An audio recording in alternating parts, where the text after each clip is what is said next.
those first few weeks on the job as the GM, you're trying to rebuild this program. What was that time like? What was it? I'm sure it had to be kind of crazy. It was exhilarating. That's probably some of the most fun that I've ever had, really, professionally, is those early days when you're really kind of trying to build something from scratch. And I think the way we were approaching it too was just building out processes and sort of totally conceptualizing the way you wanted to do it, and I was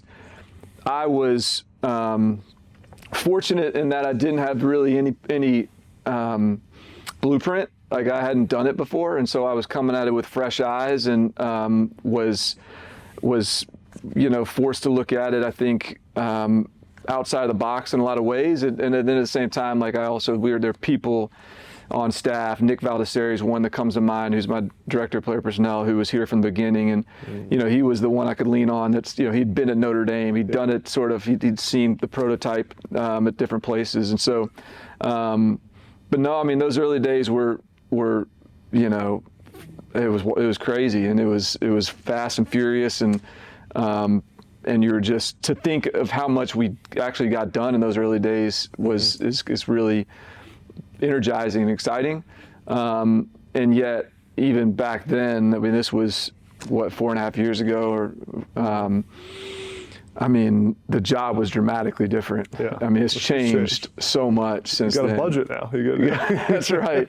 There's a lot more, I think, nuance and complexity to it now. And whereas back then it was really just like, how do we think with fresh eyes and fresh mind around what we're trying to accomplish around attracting just recruits. Yeah. Now it's like, okay, like you said, I mean, managing basically a payroll, basically a salary cap, and then what that means and how it interacts with transfer and high school and retention and roster chemistry and development and all these sort of things. The interaction between all those things is what makes the challenge now. Yeah. For all the college football fans listening, give us a description of what a general manager does in 2025 in college football. Yeah. Okay.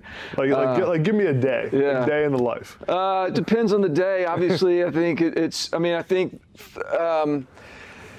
there's I think one of the things it's become is a little bit of managing this intersection point between coaching staff who have guys that they want, and then there's sort of these days has become a kind of a cost threshold to getting them, managing the relationship between the players, recruits, agents, and I think it's like so the challenge of it is sort of managing that intersection point, and then managing certainly the relationships down the hall and making sure we're shepherding and stewarding that the resources that we have responsibly. And so when those things are all kind of intersecting, there's just a lot of interpersonal kind of expectation setting and adjusting that needs to take place, and I think that's one of the real challenges. And so it's a little bit less of just like the pure scouting and recruiting that it was, even for me in the early days. And I think if I have my way perfectly, we're able to sort of insert a little bit more of that, and I enjoy that stuff, and so, but what I've had to do in my role is sort of hand off some of that to guys like Nick Valdesari, guys like Kendall Lawson, who's my director of scouting, people like Bella Baker or Bella Lepak now, who runs our sort of on-campus stuff. You really have to have a lot of trust in your staff. Because there is just so much more sort of big picture thinking that this role actually entails now. It's not just as simple as find best guy, get best guy. And so that's the challenge now, is how do you manage all that? And I think it's so important more than ever to just have a really good staff around you, and I'm fortunate to have that. You used to evaluate players and rank them, and decide how many stars a player got and rank the top players in the country. Now you're betting your career on how well you actually evaluate some of these players. How has that changed your evaluation process? Have you changed the way you look at players and the way you decide who's good and who's not? Yeah, there's been some evolution. I mean, that was the appeal from the jump to have taken this role, is sort of betting on myself, sort of getting in the game. I think it's when you're on the media side and you're ranking and sort of you're talking about these opinions basically you have of players, and like that's where it ends, and you get these flash judgments of the opinions and you have to defend them, and then you move on to the next class, and everyone else has moved on to the next class, and I would continue to go back and sort of grade myself. How'd we do as a company, and try my best to learn from those. And then I'd release these grades, and I'd write a story on it, and no one would read it because no one really cares at that point. But it's sort of like that was my scoreboard.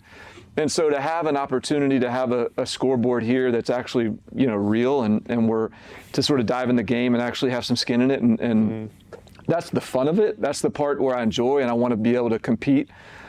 And to your initial question, I mean, I would for sure say that the way I look at it has changed in that, like, when you're on the media side and you're projecting rankings, you want to ultimately, the way I would do it was we would project to the NFL draft. And so you try to take shots at guys that were most NFL draft sort of worthy, guys that were going to have the upside to land in the NFL draft, to get drafted high.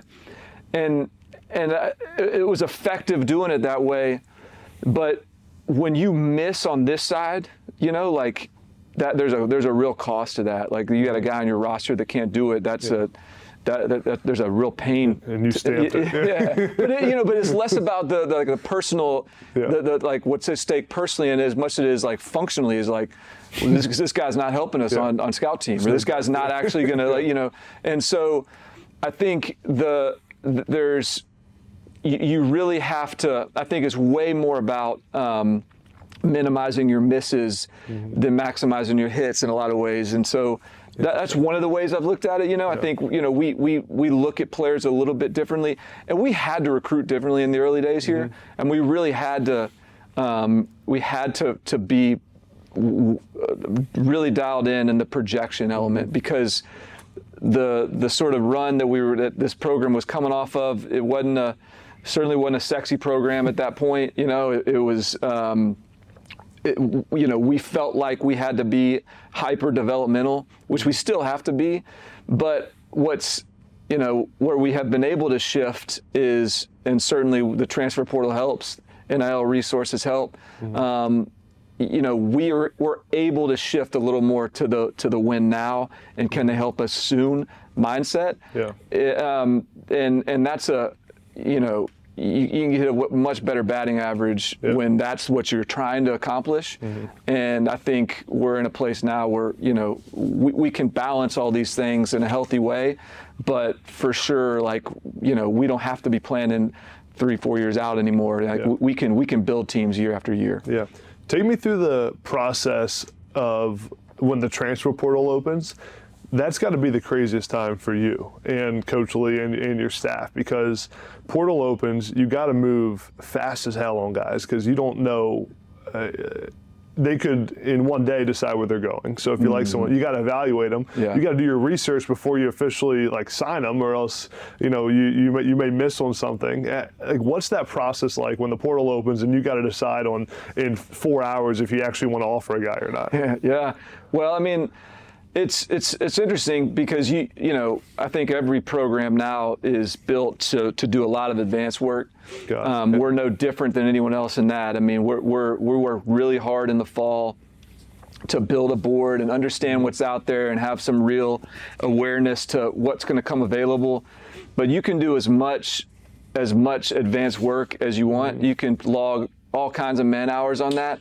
When that portal opens, there's going to be names that pop up that maybe you weren't prepared for. There's going to be opportunities that guys, maybe relationships in place from a staff member or someone connected to a player that may allow or facilitate something. And so you're right. No matter how much due diligence you do, there's still going to be those moments where you really do have to quickly make a decision, to quickly assess a staff consensus, you know, and then run with it. And so it's frenetic.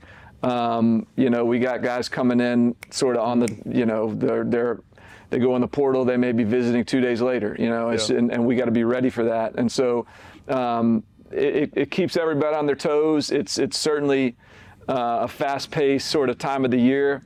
It's anxiety-inducing for sure. I think both because of just the quick pace and the movement around the transfer stuff, but also everything has ripple. And so like you're always worried about what's the ripple of this.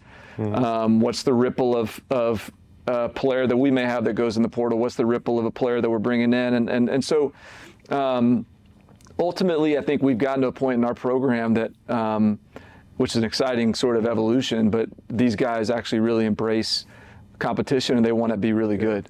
Like they want us to bring in players that help this team be really good. And so, you know, those things end up sort of ultimately taking care of themselves. But yeah, it is fast and furious. Yeah, for sure. It's crazy. It must be crazy. Yeah. And you can't miss, as you said. You can't miss.